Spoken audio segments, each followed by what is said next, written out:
नमस्ते, कैसे हैं आप सब। चलिए देखते हैं आज खुश रहने के लिए टैरो हमें क्या बताना चाहते हैं। आपके पर्सन आज रात को आपके लिए क्या सोचने वाले हैं, क्या उनके दिमाग में चलने वाला है, देखते हैं। निग्लेक्टेड, उनको लगता है कि उन्होंने आपको कभी भी जो भी आपने उनसे मांगा या जो भी आप डिजर्व करते थे उनको वो सब नहीं दिया, आपको उन्होंने वो सब नहीं दिया। उन्होंने एक तरह से आपको बिट्रे किया है, वो इस तरह का निग्लेक्ट आपके साथ करके एक तरह से अपने आप को फेल्ड वर्जन मान रहे हैं अपना स्पेस। सो इनको थोड़ा सा लग रहा है कि इनको टाइम लेने की ज़रूरत है, और ये टाइम इसलिए चाहिए क्योंकि इनको स्ट्रैटेजाइज करने की ज़रूरत है कुछ। इनको मालूम है कि आपको जिस तरह से इन्होंने एक तरह से लटकाया हुआ है बीच में, आपको कोई डिसीजन नहीं बता रहे हैं, क्या करना चाहते हैं नहीं बता रहे हैं, उससे आपको तकलीफ हो रही है। इनको उस चीज़ का अंदाज़ा डेफिनेटली है, पर इन्होंने इस कनेक्शन के ऊपर गिव अप नहीं किया है। इनको अभी भी होप है कि आप दोनों अभी भी कनेक्टेड हो, एनर्जेटिकली एटलीस्ट कनेक्टेड हो। ऐसा नहीं है कि ये रिलेशनशिप यहीं ख़त्म हो गया है, या ठीक है, टाइम एक इम्पॉर्टेंट फैक्टर है यहाँ पे। आप जिस भी वजह से इनसे, मुझे ऐसा लगता है कि बहुत केसेस में आपने इनसे बात करना बंद कर दिया, या आपने अपनी एनर्जी इनसे पुल बैक करनी शुरू कर दी है, और उस वजह से इनको ये समझ आ रहा है कि आपकी तरफ का पर्सपेक्टिव इनको समझ आना शुरू हो गया है कि आप क्या कहना चाहते हो, क्या आपको चाहिए इस कनेक्शन में, और क्या क्यों बोल रहे थे।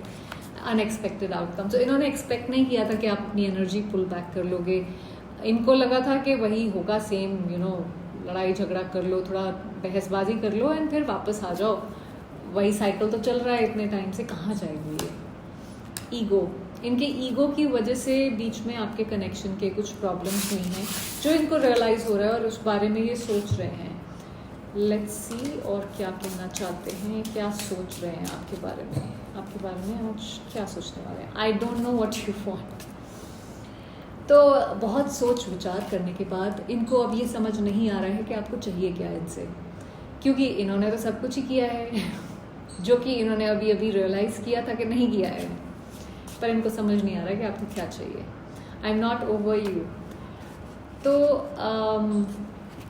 आप इनकी लाइफ में चाहे फिजिकली प्रेजेंट हो या ना हो, पर आप अभी भी इनकी लाइफ का एक हिस्सा है, और बहुत इम्पॉर्टेंट हिस्सा है। आपके एनर्जी से बाहर भागने के लिए हो सकता है ये और लोगों से बात कर रहे हो, या कोशिश की हो कि और जगह पे अपने आप को बिजी कर लें। डिफरेंट तरीके हैं, चाहे दोस्तों के साथ चले गए, फैमिली, काम, पर वो आगे नहीं बढ़ पा रहे हैं, फंसे हुए हैं वहीं पे।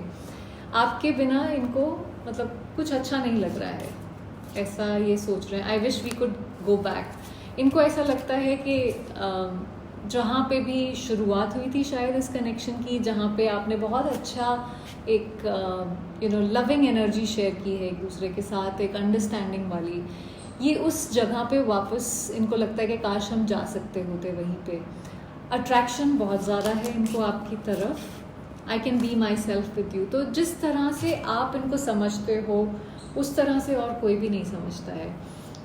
आपके जो एनर्जी है उसने इनको इस तरह से कंफर्टेबल फील कराया है कि शायद ये खुद को भी उस तरह से पहले समझ नहीं पाए थे, और इनसे ये डिस्टेंस सेपरेशन बहुत ज़्यादा देर मेरे हिसाब से हैंडल नहीं होने वाला है। I want you so badly, I can't reach out. देखिए, ये अभी इस समय आपकी तरफ बढ़ नहीं पा रहे हैं फॉर जो भी उनके इश्यूज होंगे उस वजह से, पर आपको ये चाहते हैं अपनी लाइफ में।